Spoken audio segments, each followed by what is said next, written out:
Story 1, Room 13. It was a dark and stormy night when me and my buddy Jake pulled into the rundown place called the Motel. The neon sign buzzed and flickered like it was about to croak. But it was late, and we were too tired to drive any farther. So we parked our beat-up Chevy and headed inside. The lobby looked like it hadn't seen a fresh coat of paint since the 70s. There was this creepy old dude behind the front desk with yellow-stained teeth and a crooked smile. He handed us a rusty key that had the number 13 etched on it. I tried to laugh it off, saying, "Lucky number 13, right?" But Jake, he wasn't so sure. Our room was at the end of a long, dimly lit corridor. The floor creaked under our boots as we made our way to that room. When we opened the door, a musty smell hit us like a punch in the gut. It was clear this place hadn't been cleaned in ages. We tossed our bags on the rickety old bed and tried to get some shut-eye. But that's when the weird stuff started happening. The lights flickered, and we heard strange noises in the walls. I thought I saw shadows moving in the corners of the room, but when I turned on the lights, there was nothing there. Jake, he's a tough guy, but even he was starting to get freaked out. We decided to head out to the diner across the street to grab a bite and maybe some liquid courage. But when we tried to leave the room, the door was jammed shut, like it was glued tight. We called the front desk, but no one answered. We tried everything to get that door open, shoulder checking it, kicking it, even trying to pry it open with a rusty crowbar we found in the closet. But that door wouldn't budge. Hours passed, and the room got colder and colder. Our breath fogged in the air, and I swear I saw my own breath form words on the window, spelling out, "Get out." I thought I was losing it. Then came the whispers from all corners of the room. They were saying my name over and over, like a chant. Mike, Mike, Mike. I couldn't take it anymore. I felt like I was going insane. Suddenly, the lights went out completely, plunging us into darkness. I heard Jake scream, and then there was silence. I fumbled for my phone and turned on the flashlight. And what I saw, I can't even explain it. Jake was gone. Just gone. No trace of him anywhere. It was like he'd never been there at all. I was alone in that room, surrounded by those whispers, and I knew I had to get out. I kicked that door with all my strength, and this time, it budged. I ran out of that motel like the devil himself was chasing me. I never looked back. I don't know what happened to Jake, and I don't want to know. All I know is that room 13 at the Moonlight Motel ain't no place for the living. Story 2, The Haunted Honeymoon. The Lakeside Inn had a charming vintage look from the outside, with a picturesque view of the lake. The place had a rustic charm that seemed perfect for a honeymoon. We checked into room 204, excited to start our new life together. The first night was lovely. We held each other close, gazing at the moon's reflection on the lake. But as the clock struck midnight, things took a bizarre turn. We heard footsteps in the hallway, slow and deliberate, like someone was dragging their feet. I figured it was just another guest, but the footsteps grew louder and closer, like they were right outside our door.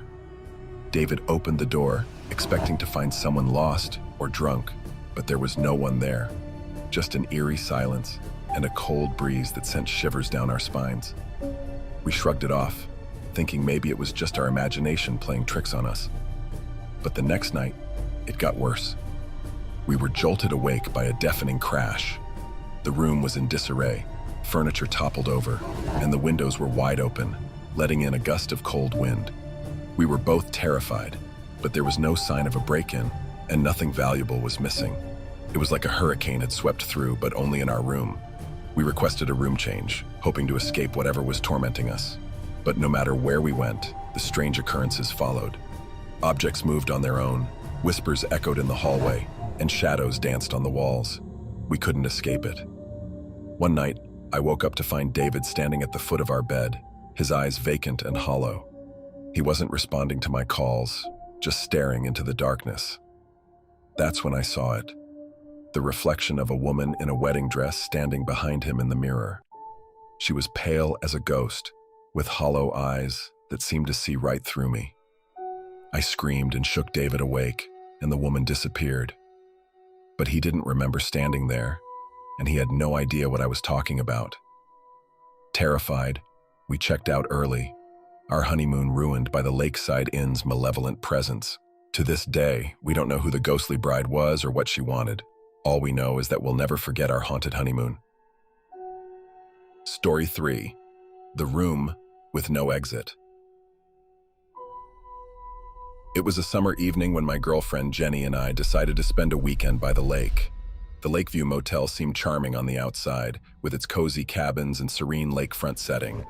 The manager, a cheerful old man named Mr. Anderson, assigned us cabin 5 for the weekend. The cabin had a rustic charm, and we were excited for a peaceful getaway. As night descended, we settled in for the night. But that's when things got weird.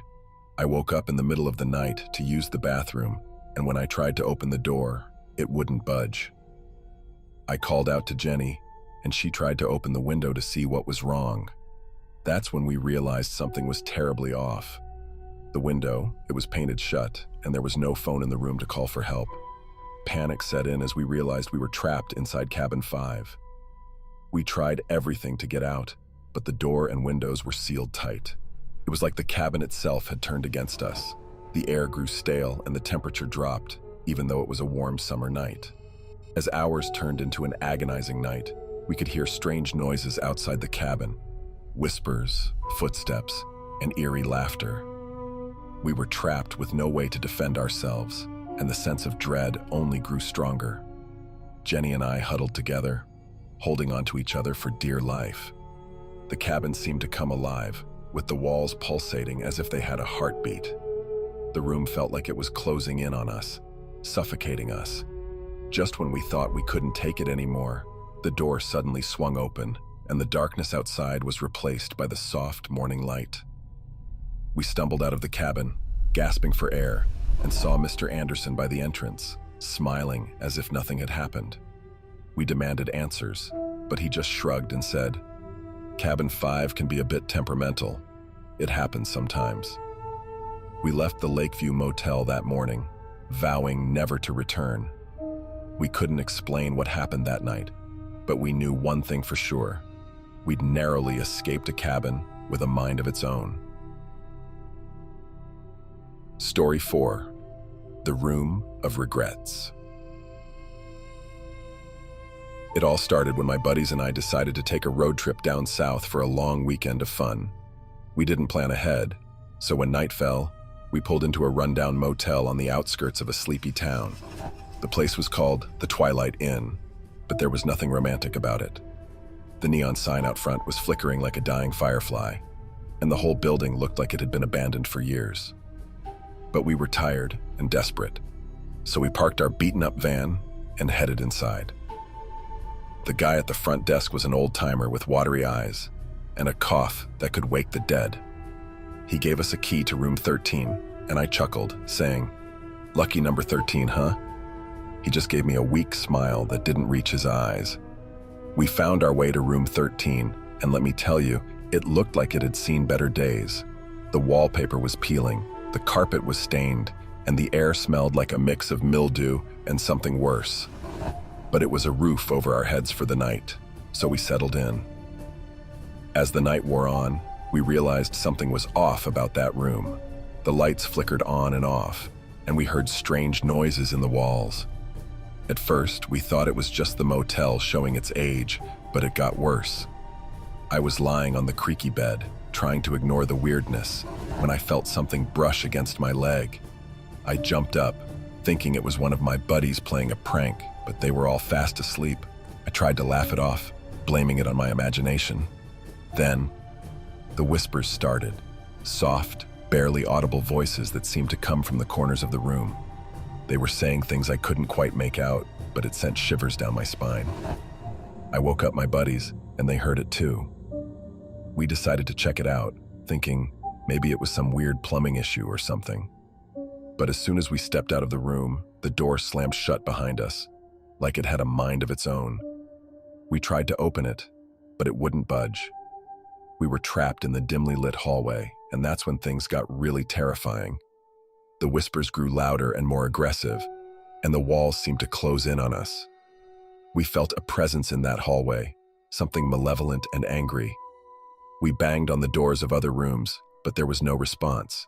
It was like we were the only ones there, trapped in that nightmare motel. We tried calling the front desk, but the phone was dead. Panic set in, and we didn't know what to do. As we huddled together, the whispers turned into a cacophony of voices, all saying our names over and over. It was maddening, and I felt like I was losing my mind. We pounded on the walls, screaming for help, but there was no one to hear us. Hours passed, and the hallway grew colder and colder. I could see my own breath in the air, and I knew we had to get out of there. We tried everything to break down that door, but it wouldn't budge.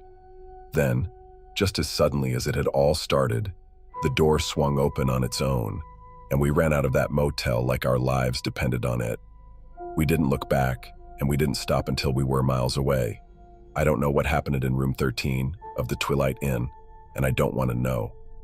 All I know is that it's a place of nightmares, a place where the past lingers, and where the walls hold secrets that are better left undiscovered. Story 5. The Haunting at Willow's Rest. Me and my buddy Mike were on a cross-country road trip, chasing adventure and looking for the next big thrill. We didn't plan much, just went wherever the wind took us. One evening, as the sun was setting, we found ourselves in the middle of nowhere, surrounded by miles of empty fields and a dimly lit sign that read, Willow's Rest Motel, Vacancy. The motel was like something out of an old horror movie, all run down and eerie. The paint on the walls was peeling, and the neon sign buzzed and flickered like it had seen better days. But we were exhausted from driving, and the prospect of a warm bed was too tempting to resist. The guy at the front desk, Mr. Thompson, had a scruffy beard and eyes that darted around like he was hiding something. He handed us a rusty key to room 6 without saying a word, just nodded and pointed down the hallway. Our room felt like it hadn't been touched in decades. The air was stale, and the carpet felt damp under our shoes. The flickering overhead light was doing little to dispel the gloom, but we were too tired to care. We tossed our bags on the creaky beds and decided to hit the hay early. It was a restless night. I kept hearing strange noises in the walls, like footsteps pacing back and forth, but every time I looked, there was nothing there. Mike, on the other hand, was having a fitful sleep. He muttered incoherent words and tossed and turned, his face contorted in agony. I tried to wake him, but he wouldn't budge. It was like he was trapped in a nightmare of his own. Around midnight, I heard a soft knocking at the door. I thought it was just in my dreams, but the knocking grew louder and more insistent. I got up and tiptoed to the door, but when I looked through the peephole, there was no one there. Just an empty, dimly lit hallway. I shook my head, thinking I was losing it, and crawled back into bed. But that's when I saw it, a shadowy figure at the foot of Mikey's bed. It was like a silhouette, barely visible in the darkness. I squinted my eyes, thinking it was a trick of the light, but it didn't go away. I reached for the lamp, but before I could turn it on, the figure moved. It crawled up onto the bed, looming over Mike. I screamed and flicked on the light, and that's when I saw it. The figure had no face, just a black void where its features should be. Mike jolted awake, gasping for air, but the figure didn't move. It just hovered there, inches from his face. I grabbed Mike's arm and tried to pull him away, but he was frozen in fear. We watched in horror as the figure extended a shadowy hand toward him. And then, with a blood-curdling scream, Mike disappeared into the figure's darkness, like he was being swallowed whole. I was left there, alone in the room, trembling and covered in sweat. I couldn't stay in that room a moment longer. I grabbed my stuff and bolted out of there, not looking back. I found Mr. Thompson at the front desk, and when I told him what happened, he just shrugged and said, "Room 6 has always been a bit strange." I didn't waste any time. I ran out of that motel and didn't stop until I was far away. I never saw Mike again, and I still can't explain what happened that night at Willow's Rest Motel. All I know is that it's a place of nightmares, and I hope no one else has to experience the terror I did.